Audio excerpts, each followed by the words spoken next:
Good evening, and thank you all for being here this evening. I just wanted to introduce a few key people. We have our Assistant Chief Tyus here, Deputy Chief Hampton, COO Lisa Gordon, Chief of Staff Odie Donald, Deputy COO LaShondra Burks. We also have our Public Safety Chairman of the City Council, Dustin Hillis, Mary Norwood, Howard Shook. I thought I saw Howard Shook. Thought I passed by him. Oh, yeah, over there. Howard Shook and JP Massacite, and our CFO, Mohammed Bala, and a number of others, Peter Amon included. I'm here tonight because I'm pleased to announce two major arrests in connection with two separate homicides that occurred this week or in recent weeks, but the homicides arrests occurred today. Today, in cooperation with the DeKalb County Police Department, the Atlanta Police Department took into custody 23-year-old Antonio Brown, who is the suspect in the tragic killing of 77-year-old Eleanor Bowles right here in Buckhead. Mr. Brown is currently being questioned by APD detectives in this case. In a separate matter, APD has taken into custody a third suspect in the investigation of the double homicides of 12-year-olds and 15-year-olds at Atlantic Station last month.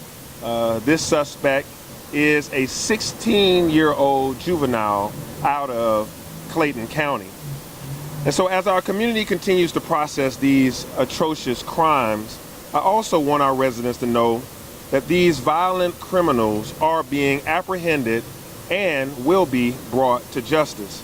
These arrests are due to the extraordinary police work of the men and women of the Atlanta Police Department and our partners.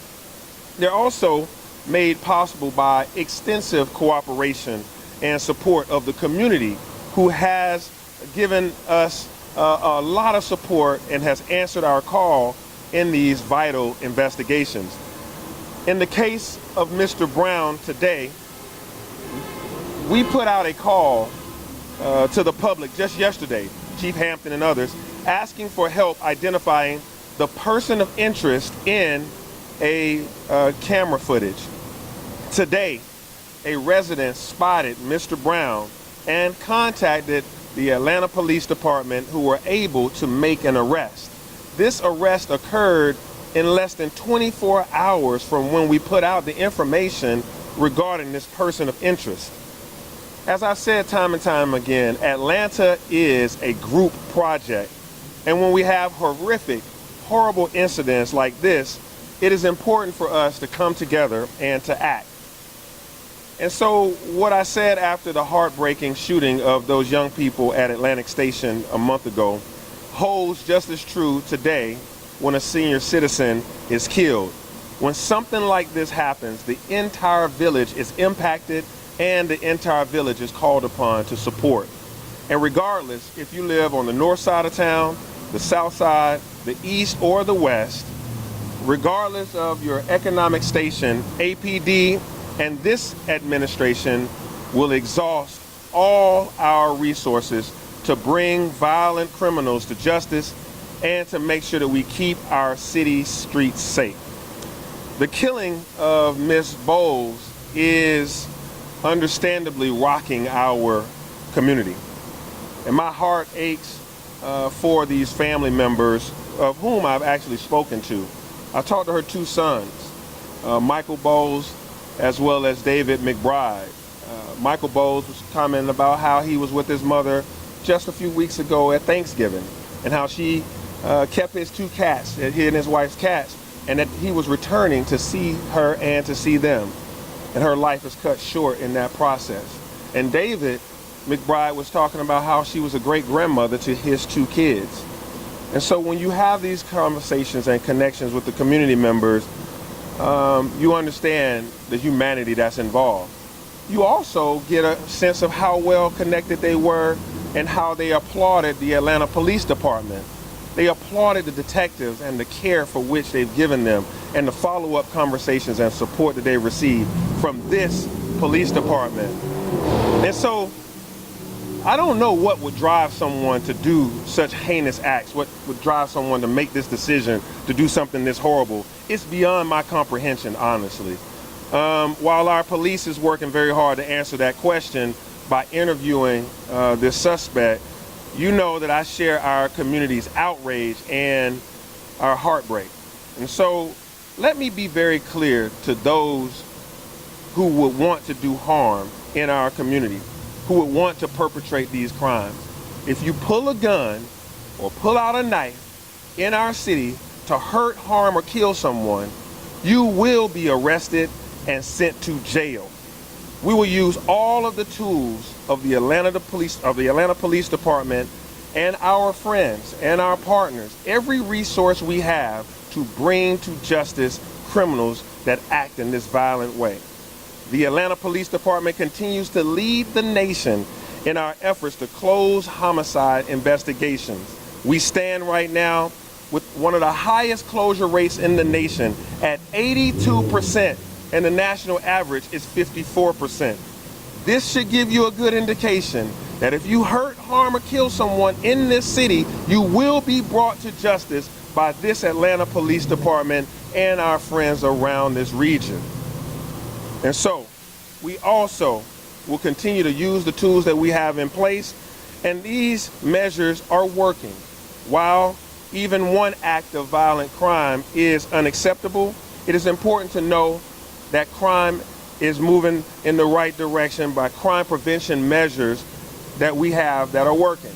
Here in Buckhead, crime is down in almost every single category. The only one that is still up is in shoplifting. Every single category is down, and most of them are down by double digits this year. And so I wanted to make sure I highlighted that, because one of the tools that we're using to help us do this is our extensively growing camera network. The camera technology has greatly aided us in both of the cases that saw arrests occur today, the one from Atlantic Station and the one of Miss Eleanor Bowles. We stood up Connect Atlanta this year precisely to aid us in cases like this. And I am proud that our city residents and businesses have answered our call to register and integrate their cameras into Connect Atlanta, which is our real-time crime fighting network.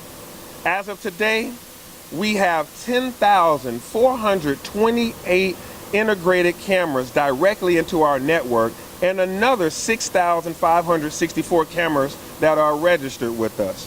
And that is allowing our police real-time access to fight crime. Both of these arrests we announced today were the result of video footage or camera footage that allowed our police to identify suspects. Today I am renewing my call to businesses and residents alike. If you have security cameras, please continue to register them at www.connectatlanta.org. Again, that's www.connectatlanta.org. It is saving lives, and it is also helping us to close these arrests. And so now I will take your questions, and I will have Chief Hampton here that can also address any specific questions about this case. But I thank my colleagues from the City Council for being here. Thank all the individuals from the business community and the police department that are here today. Can you first talk a little bit about the 17th Street Bridge shooting, that arrest? So this is now a 15-year-old and now two 16-year-olds arrested for killing a 12-year-old and a 15-year-old. Can you talk a little bit about the magnitude of this, these all being young people now? Yeah, absolutely. And I'll let Chief give some of the specifics on it. But, you know, this is heart-wrenching. I mean, for me, as I grew up here as a kid in the city of Atlanta, I went through my teens and was able to go off to college and live a full life. My mother is proud, and she's been proud of me and able to, you know, see me grow. And here we have a 12-year-old and a 15-year-old whose lives were stopped short at the hands of a gun by individuals hanging out past curfew at Atlantic Station. Measures were put in place to try to help them be safe by installing this curfew. We had 20+ officers at Atlantic Station that at the exact time of the shooting. After you saw the gun flash, you saw police lights. It's literally trying to help keep people safe and to give them an opportunity to go forward in life. We have midnight basketball, we have police athletic league, we have at Promise Center, we have summer youth employment that employed 3,000 youth. Well, we got to have a fall answer, it seems. because summer we had crime down. Youth-related crime was very down. But now in the fall, we got to get back to certain things. So my team, we've already announced the Year of the Youth is occurring next year, where all departments, all eyes, all hands are on youth. I'm calling on mentors. I'm calling on people that, we got to train parents how to keep a good eye on your kid. If you've given them a cell phone, then they need to be, you need to know where they are through that cell phone network.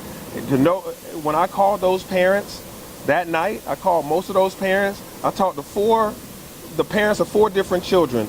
None of them knew their kid was at Atlantic Station. And so we are going to have to, talk about guns in our community. We're going to talk about parents being accountable and knowing where their children are. But then we also have to continue to sow those seeds of community support in this group project with all the activities that I've mentioned before, from basketball and on, to bring about, change. And a lot was good about what has happened over this year. A lot was good about the summer and youth-related activities.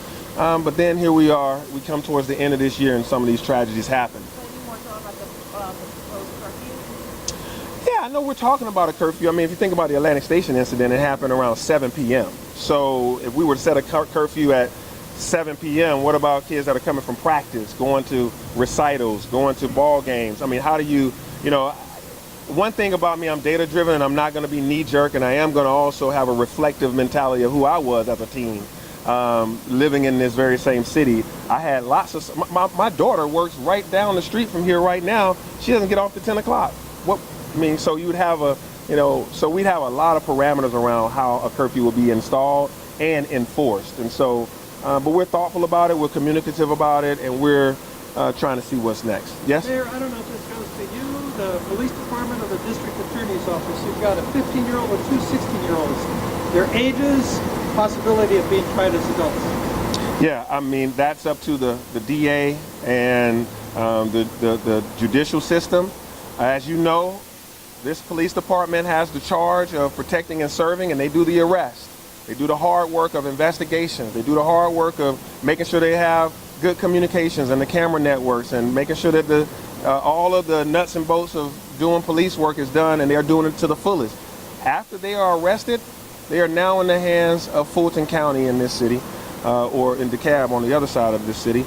And so from there, it's up to them how they try these individuals, and even the juvenile system. When you look at these scenarios, and Chief could give that some of these individuals, the 12-year-old, the 15-year-olds, and others, have had some cycles with law enforcement. So we'll see what happens next on the judicial side. Last question. In the case of Ms. Bowl, do we know how the suspect may have gotten into that gated security area? And also, my second question for you would be, a couple of businesses have complained or have reported that they had a few incidents with the suspect. Are you aware of those incidents? So your first question, what we do know is that he entered into the complex on foot.